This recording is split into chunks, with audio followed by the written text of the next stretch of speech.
Ежегодно в свой день рождения Международный детский фонд «Дети Саха-Азия» проводит церемонию награждения людей и организаций, помогающих в развитии детского движения. Лауреатами разных лет становились ансамбль скрипачей-виртуоза Якутии, спортсмен Дмитрий Ушканов, юная скрипачка Ефросинья Ефимова и многие другие.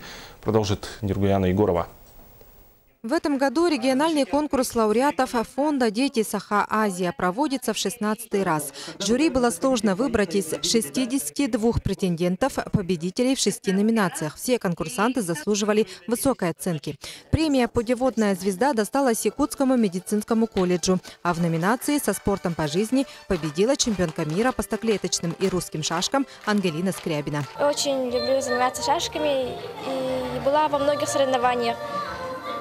В чемпионате мира по русским шашкам, по стоклеточным, в Болгарии, в Эстонии, в Костроме, Ярославле.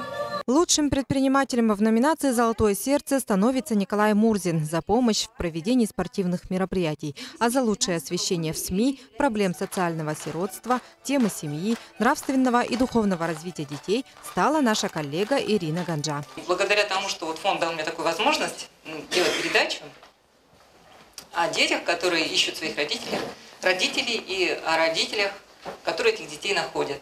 Мы устроили в семье уже довольно приличное количество детей, сейчас 54, да я не знаю, слежу даже. Дай Бог.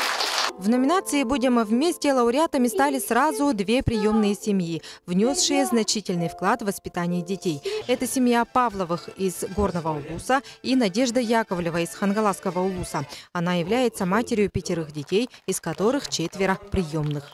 Моя приемная семья родилась в 2008 году в декабре месяце. Сперва мне привезли маленького Айтала и Алину, моя дочка. Мы всегда участвуем в разных конкурсах, показываем свое творчество, и мы всегда стараемся быть вместе.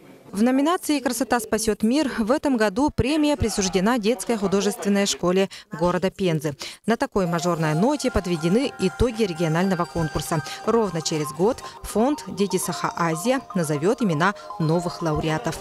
Нургаяна Егорова, Алексей Семенов, НВК Саха, Якутск.